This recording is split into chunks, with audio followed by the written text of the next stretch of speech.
Tingkat kepadatan penduduk Magelang paling tinggi berdasarkan sensus penduduk tahun 1920, yakni sekitar 580.677 jiwa. Dan tahun 1930 terdapat 625.827 jiwa. Wilayah Purworejo berada di level terendah berdasarkan sensus tahun 1920. Sensus tahun 1930, Temanggung berada pada posisi terendah dari keseluruhan kabupaten yang berada di area Karesidenan Kedu. Catatan kaki nomor 30. NN Volkstelling 1930 atau manusia di tahun 1930. Batavia, Departemen van Economische Zaken 1934. Halaman 124 hingga 127. Jumlah total penduduk terbanyak berada di distrik Muntilan. Penduduk pribumi di daerah ini terbanyak ketimbang di daerah lain.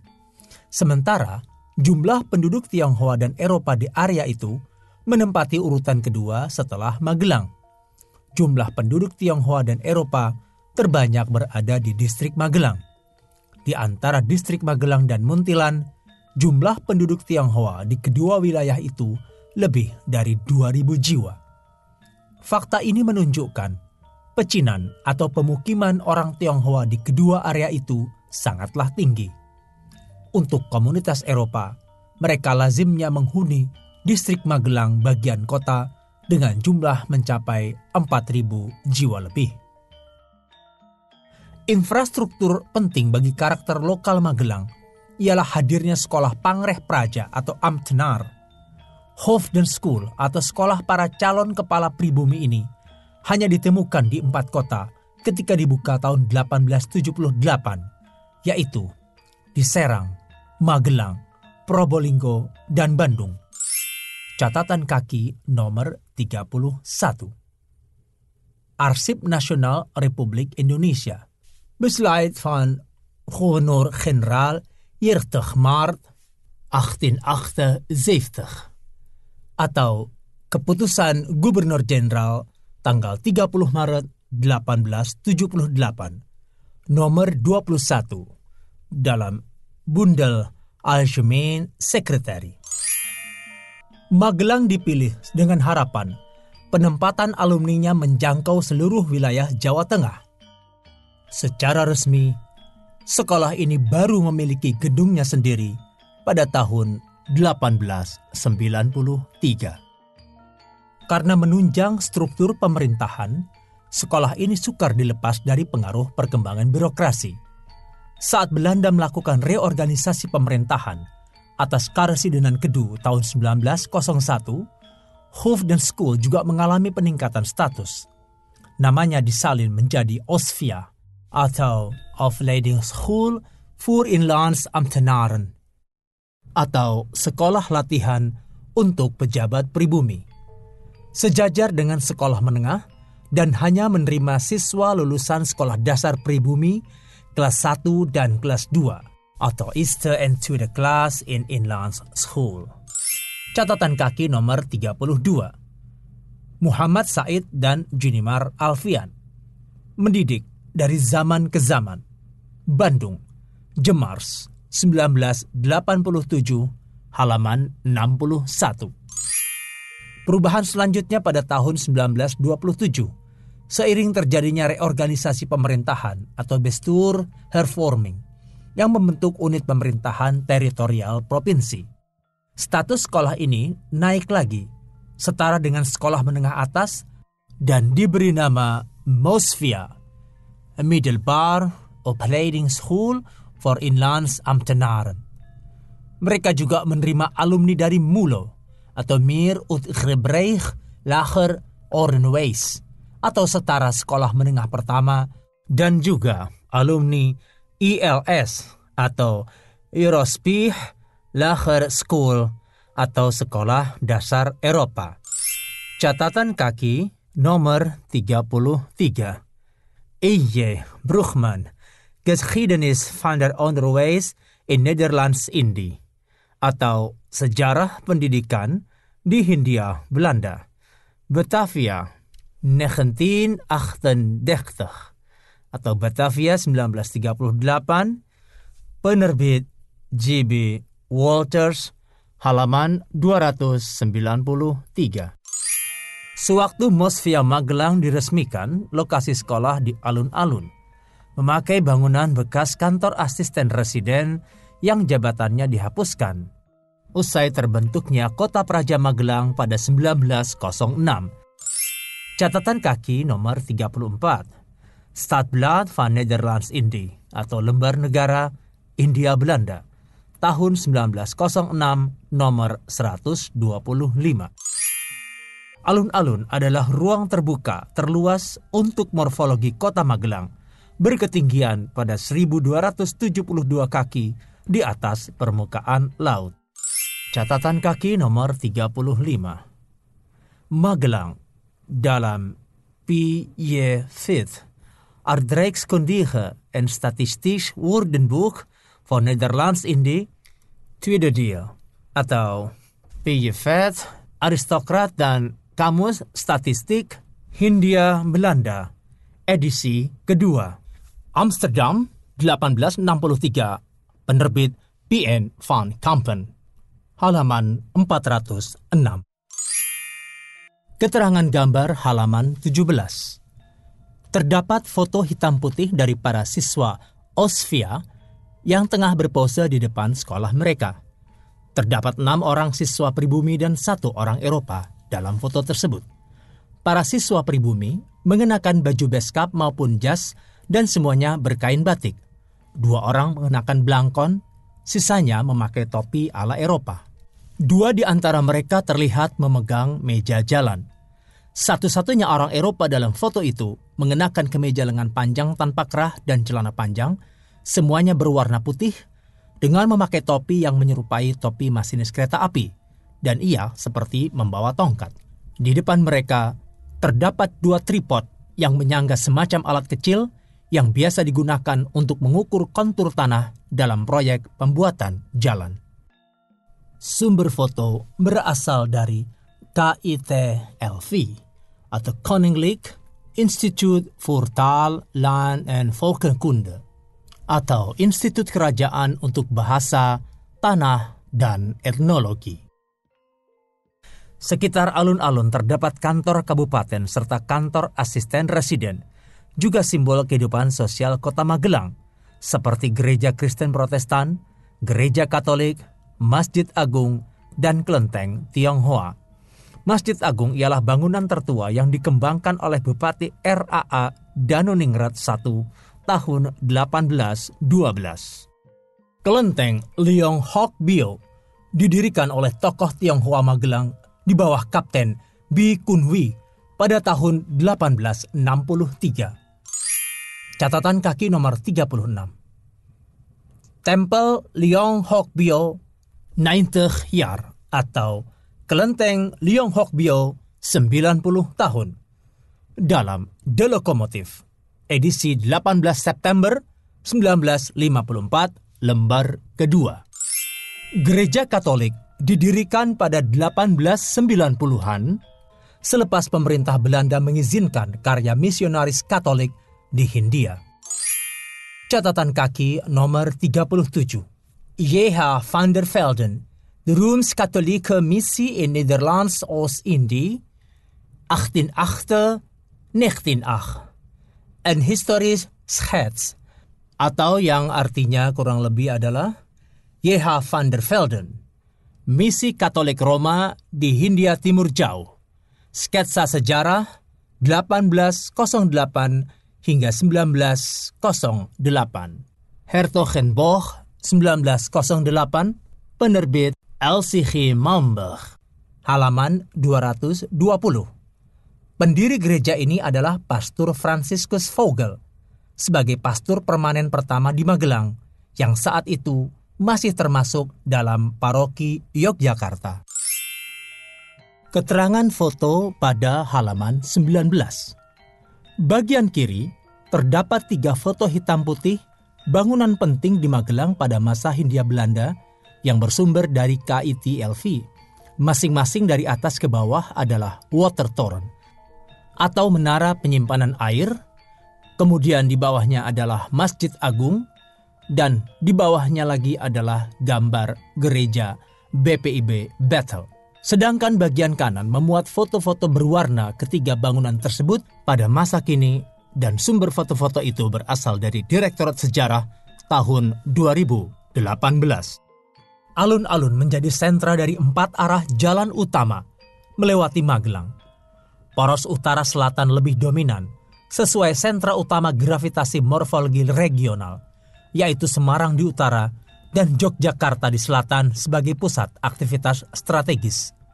Seiring dengan itu, sejak 1867, sebuah perusahaan kereta api kolonial swasta, NV Nederlands Indisch Spoorwegmaatschappij atau NV-NISM, yang berkedudukan di Semarang, mengarahkan perhatiannya dengan membuka jalur utara selatan yang melewati kota Magelang. Pembangunan jalur kereta api dimulai pada tahun 1895 setelah NISM berhasil memantapkan posisi dan dominasinya di sektor transportasi rel untuk wilayah konsesinya di Voorsten Landen. Catatan kaki nomor 38, Statuten de Nederlands Indisch Spoorwegmaatschappij atau Ketetapan dari Perusahaan Kereta Api Hindia Belanda, halaman 2. Landasan dari proyek pembangunan jalur kereta api yang menghubungkan Yogyakarta dan Magelang itu diperoleh usai perusahaan ini mengantongi izin perluasan jaringannya ke Magelang pada tahun 1894 dari Gubernur Jenderal Art van der Wijk.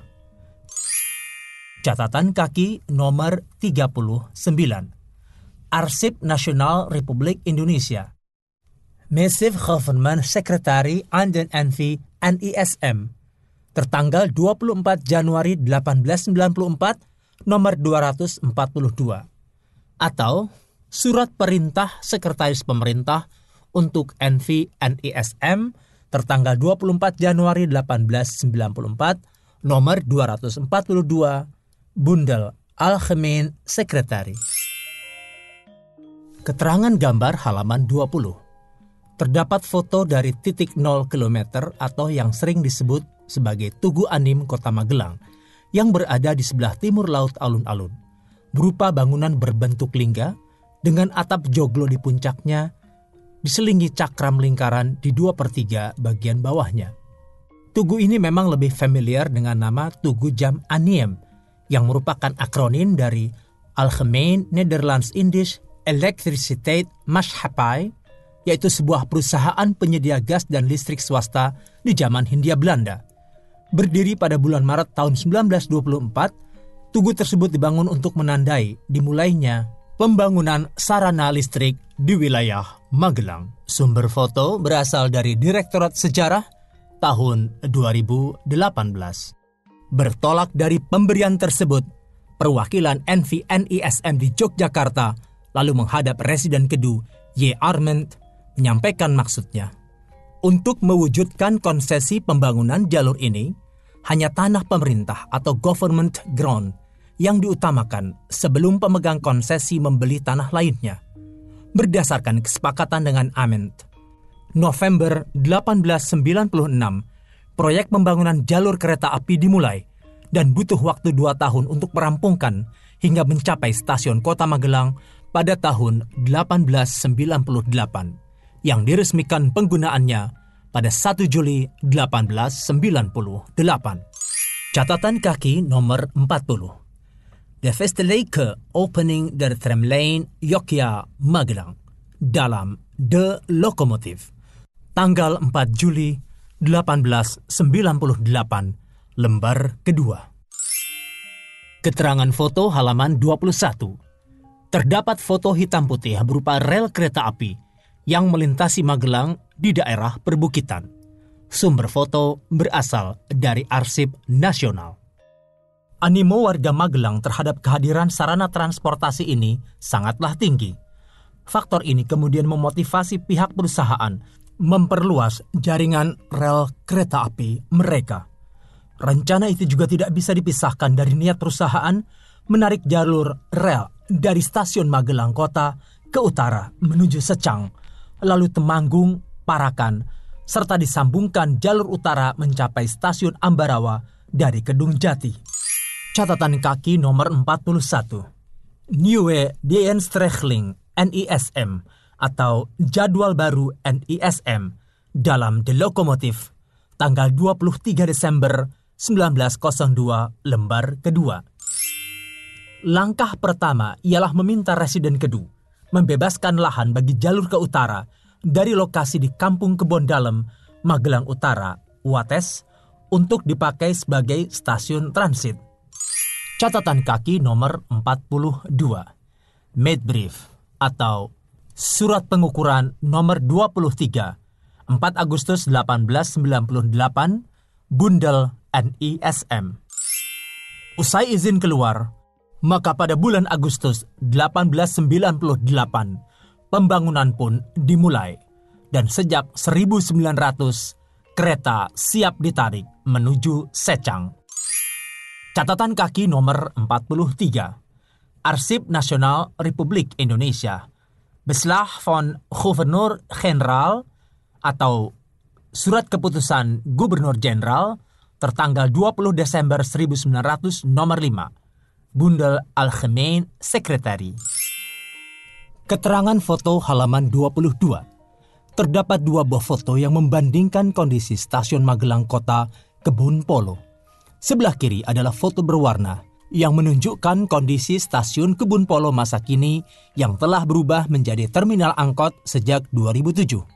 Sumber foto adalah Direktorat Sejarah tahun 2018. Sedangkan di sebelah kanan adalah foto hitam putih dari stasiun Kebun Polo semasa aktifnya pada zaman Hindia Belanda dan bersumber dari KIT LV. Keterangan gambar halaman 22 bagian bawah. Gambar denah jalur kereta Yogyakarta-Magelang merupakan peta jalur kereta api yang terdiri atas dua lajur, atas dan bawah. Ditulis dengan tangan, tulisan-tulisannya nyaris tak terbaca. Hanya dapat disimpulkan bahwa sepanjang jalur terdapat bentuk-bentuk bangun seperti kotak yang bisa jadi merupakan tempat-tempat pemberhentian kereta atau sejenisnya. Denah yang diduga stasiun berada pada ujung kiri jalur atas, dan pada bagian bawah terdapat dua tanda tangan yang agaknya mensahkan peta tersebut. Terwujudnya jalur kereta api melewati pusat kota Magelang ini mengawali periode baru dalam perkembangan kota Magelang menuju suatu pusat pemukiman, perekonomian, pemerintahan, dan aktivitas sosial yang menunjukkan unsur-unsur kota modern. Kondisi ini dijadikan pertimbangan dari para petinggi kolonial di permulaan abad 20 untuk menentukan Magelang sebagai salah satu kota yang dianggap layak mendapatkan status sebagai kota praja atau Gemeente. Magelang pada periode Jepang dan Revolusi mempunyai kisah historis yang menarik untuk disinggung di sini. Merujuk Undang-Undang Nomor 27 perihal perubahan tata pemerintahan daerah, seluruh tanah Jawa dan Madura kecuali Surakarta dan Yogyakarta dipilah menjadi Shu, Shi, Ken, Gun, Son, dan Ku. Area Shi sama seperti Stadsgemeente, Ken, Kabupaten, Gun, Kawedanaan, Son, Order Distrik atau Kecamatan, dan Ku, Desa atau Kelurahan. Kepala daerah Shu, Si, Ken, Gun, dan Ku diangkatlah seorang Shucho, Shicho, Kencho, Guncho, dan Kucho. Dengan pemilahan seperti demikian ini, maka Provinsi Jawa Barat, Jawa Tengah, dan Jawa Timur dihapuskan. Pada masa periode pendudukan Jepang, Magelang yang juga kabupaten memiliki otonomi penuh. Bupati atau Kencho Magelang saat itu adalah RAA Sostro Diprojo. Kabupaten Magelang menjadi bagian dari Karisidenan Kedu atau Shu Kedu, dan posisi residen atau Sutyokan dijabat oleh Raden Panji Suroso. Wilayah ini membawahi Temanggung, Wonosobo, Purworejo, Kebumen, Magelang, dan Kota Praja atau Shi Magelang. Catatan kaki nomor 44. Lihat dalam Yan Ria Samodra, peranan masyarakat Magelang dalam mempertahankan kemerdekaan Republik Indonesia tahun 1948-1949. Skripsi pada Pendidikan Sejarah, Fakultas Ilmu Sejarah, Universitas Negeri Yogyakarta, Yogyakarta 2014. Kondisi ekonomi masyarakat Magelang era ini terbilang sulit. Sebagian hasil pangan rakyat dirampas Jepang guna memenuhi kebutuhan logistik dan biaya perang melawan sekutu.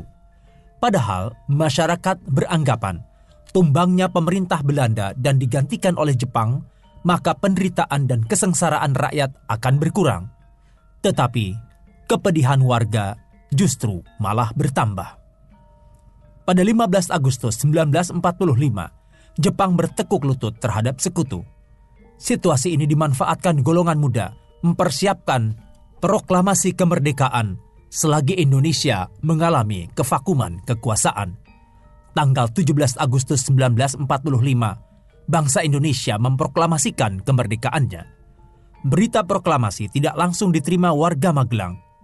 Barulah 2 hari kemudian, 19 Agustus 1945, tengah malam hingga pukul 5 pagi, barisan pelopor menggelar rapat menyoal persiapan perubahan politik di Magelang usai terdengar warta bahwa Jepang telah menyerah.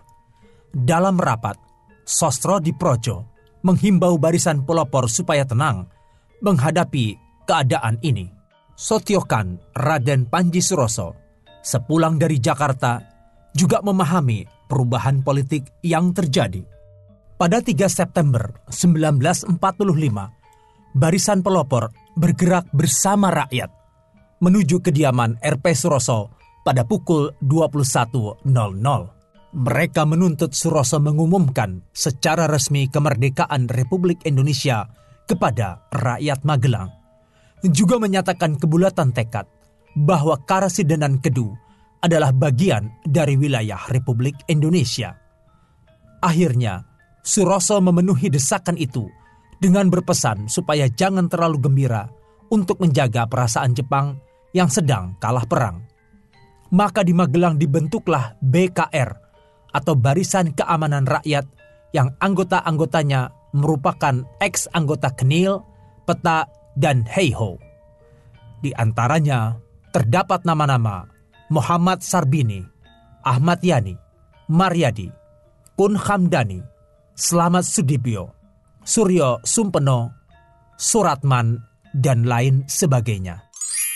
Catatan kaki nomor 45. Proyek Penelitian dan Pencatatan Kebudayaan Daerah, Sejarah Jawa Tengah, Jakarta, Departemen Pendidikan dan Kebudayaan 1978, halaman 55. Barisan pelopor lalu bergerak berkeliling Kota Praja Magelang untuk memberitahukan berita kemerdekaan agar lekas sampai di tengah rakyat. Sore harinya, serombongan pemuda sedang berjalan menuju alun-alun untuk melakukan apel sore. Dalam perjalanan, mereka memergoki 2 tentara Jepang menurunkan bendera merah putih yang sedang berkibar. Mereka marah menyaksikan peristiwa itu, lantas meminta agar sang merah putih dikibarkan kembali. Namun, tentara Jepang yang berjaga di muka Hotel Nitaka enggan mengibarkan sang sake merah putih dan memilih mengibarkan bendera Hinomaru.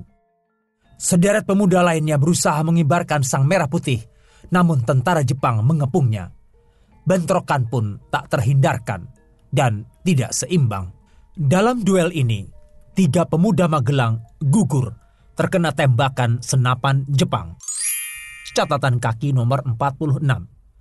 Margiono, Sejarah Perjuangan Masyarakat Kota Magelang di Masa Perjuangan Fisik 1945-1950. Magelang, Dewan Harian Cabang Angkatan 45 tahun 2003, halaman 12. Kejadian penting lainnya ialah pembantaian sekitar 50 orang warga Dusun Tulung, Magelang oleh tentara Jepang yang merangsek dari Semarang pada pertengahan Oktober.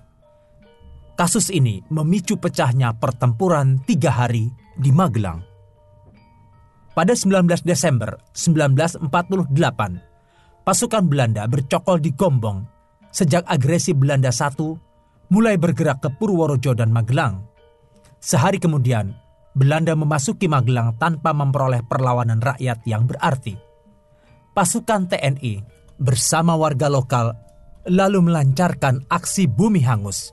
Jembatan Kerasak yang merupakan penghubung Magelang dengan Yogyakarta dihancurkan dengan peralatan seadanya. Kota menjadi lengang. Rakyat mengungsi keluar Magelang. Selepas rakyat memasuki kecamatan Tegalrejo dan Candimulyo, jembatan Elo kembali dipasangi peledak oleh TNI guna menghambat langkah pasukan Belanda. Demikian pula jembatan Sungai Progo dipasangi peledak dan meledak, kendati tidak menimbulkan kerusakan yang berarti. Pada 19 Desember 1948, Raden Yudo Dibroto sebagai Nakhoda Magelang tidak dapat menjalankan roda pemerintahan dengan stabil. Kantor pemerintahan di Magelang selalu berpindah dari pengungsian satu ke pengungsian lainnya. Kegiatan politik juga dibatasi oleh Belanda sehingga sukar dilaksanakan secara leluasa. Setelah agresi militer tahun 1951, kondisi keuangan pemerintah Magelang limbung. Hal itu disampaikan oleh Yudo Dibroto kepada Dewan Perwakilan Rakyat Daerah Sementara atau DPRDS. Menanggapi keluhan ini, DPRDS menaikkan beberapa tarif retribusi dan pajak demi meringankan beban pemerintah. Catatan kaki nomor 47. Arsip Kabupaten Magelang dari masa ke masa. Pemerintah Kabupaten Magelang 2011 halaman 49 sampai 48. Dengan upaya ini, pemerintah merasa terbantu hingga mampu menyediakan hadiah lebaran dan meminjami uang tanpa bunga bagi pegawai dengan pengembalian secara dicicil. Juga menyediakan penginapan bagi anggota DPRDS ketika bersidang. Jelang Yudo Dibroto lengser, pemerintah mulai menggarap ekonomi warga dengan mendirikan bank pasar, meski kenyataannya bank ini tidak berkembang dengan baik. Akhir 1960-an, pemerintah Magelang menyasar pembangunan fasilitas perkantoran dan sekolah yang terkena aksi Bumi Hangus. Wali Kota Dr. Muhammad Subroto 1966-1978 merintis pembangunan gedung pendidikan dengan meluncurkan program pajak sekolah. Tiap anak dikenai biaya Rp50 dan dalam jangka setahun dapat dibangun 23 unit sekolah dasar. Catatan kaki nomor 48. Sukimin Adi Wiratmoko, Magelang, Kota Harapan. Magelang, Dinas Pendidikan Pemerintah Kota Magelang, 1988, halaman 76 hingga 77. Pajak sekolah dihentikan tahun 1974 karena terdapat peraturan SPP. Pembangunan gedung dan fasilitas publik dilanjutkan oleh Wali Kota baru, Dr. Andes A. Bagus Panuntun.